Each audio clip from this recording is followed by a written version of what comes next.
Hey everyone, welcome back to the channel. My name is Silas, and today I wanted to talk to you guys about what I bring with me in my everyday camera bag. But more specifically, this is the everyday camera sling bag, not the Peter McKinnon everyday. I'm still waiting on mine, still delayed, really hoping I get it soon.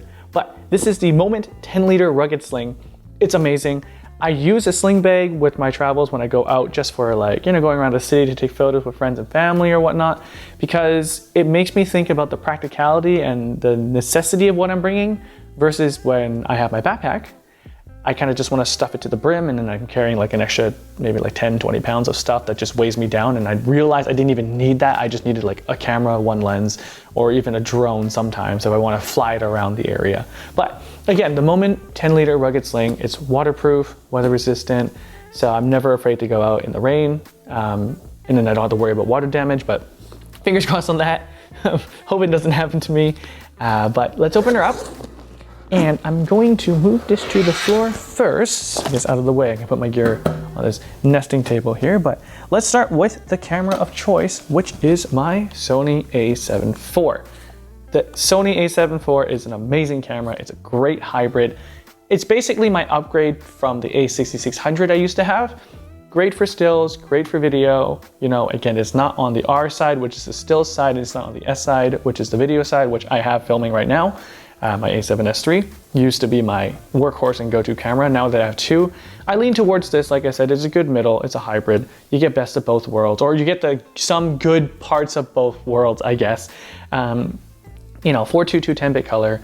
I will say there is a 4K 60, but I think when you're going out and just going out to shoot for fun, you're not really thinking about the crop. You know, I'm not really thinking about, oh man, I gotta make sure to utilize the full everything. Like, I'm okay with that, and I think the crop is pretty easy to work around. You know, if you really want to think about it, you could bring a wider lens or focal length. You could, you can also get some pretty nifty shots because it does punch in a little bit, and also with the clear image zoom, you get an even bigger like zoom. So it's been pretty fun, and so I don't really think it's that big of an issue, or I haven't had any much of an issue with it anyways. But again, that's just for my everyday, but the a7 IV is that camera for me. This right here. So, speaking of good in between, or maybe even an all-rounder, if you've already seen my review video, this is the Sony 24-105 f4 G OSS lens. In my opinion, my favorite Sony lens, the best Sony lens I have, and I think is, I haven't owned a G Master, so I can't compare, but this thing it's got a lot of bells and whistles to it. It's got steady shot, optical steady shot, so you got stabilization in the lens. You pair it with the camera, really good for handheld stuff. It's really, really smooth, not too many jitters. Again, a focal range of 24-105, that's really, really good. 30 more than the standard 24-70s that you get from Sony or Sigma. But again, you just can't really go wrong with it. You can complain about the f4, and sometimes it does get in the way, but most of the time when I'm shooting or filming is out in broad daylight, like right now. Or it's like in golden hour, and even then I don't find it too big of a deal, especially with the technology nowadays and cameras where the low light performance is just amazing. So I'm really not too worried about having to push to 2.8. I can see where I would want one, and so I have the Tamron 28-75 G2, which is being used right now to film. It's slowly creeping up the list of lenses I want to bring, but this is still my go-to 24-105 f4. Boom. Again, my favorite lens, and I think my best Sony lens, or lens that I have in my arsenal. With that being said, I also have ND filter. So I have an ND filter here, the Peter McKinnon Mist Edition 2, the variable ND anyways, 2 to 5 stops, 77mm filter thread specifically for this bad boy. I will say, first off, I'm a Peter McKinnon fanboy. Second off, gotta support the Canadian brothers, But third, 2 to 5 stops is not really that, I wouldn't say useful. I think the 4 to 5 is pretty nice because it actually does do a pretty good thing. But especially even if you're shooting in broad daylight, if you need to anyway. Ooh, almost dropped it. Or even in golden hour, I feel like a 3 to 6 is better, or maybe I should have gone the stronger version. And I also don't think I should have gone the Mist Edition. I don't mind stacking filters, so I should have just gone the standard normal variable ND, and then get stacked like a Mist filter on top.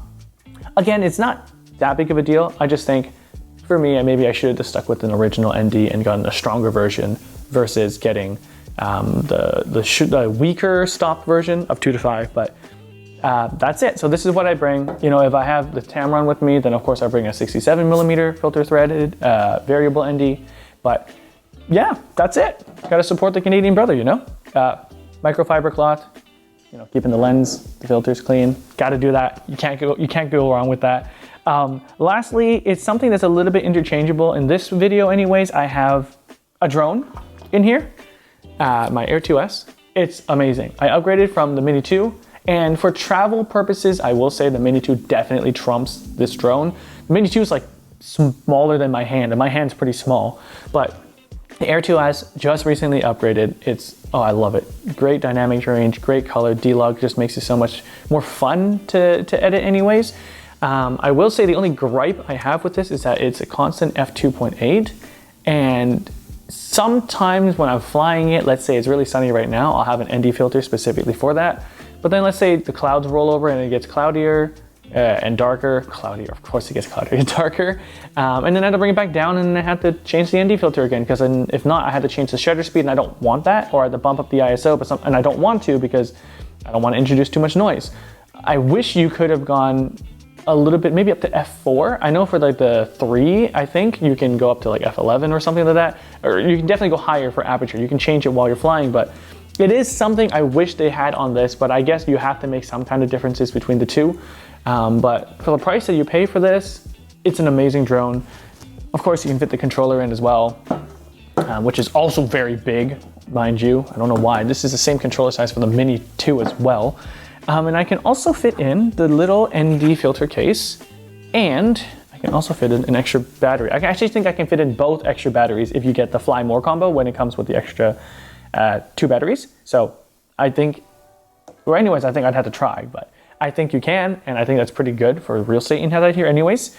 When I said interchangeable, I do bring another lens sometimes. So let's say I know I'm not going to be flying my drone, because let's say I'm going to a provincial park or something where I'm not allowed to. I'll bring an extra lens with me, and there might even be room for 2 extra lenses depending on how cramped you want it to be, or moving in the divider in here. There's also another slot in here. I'll show you guys.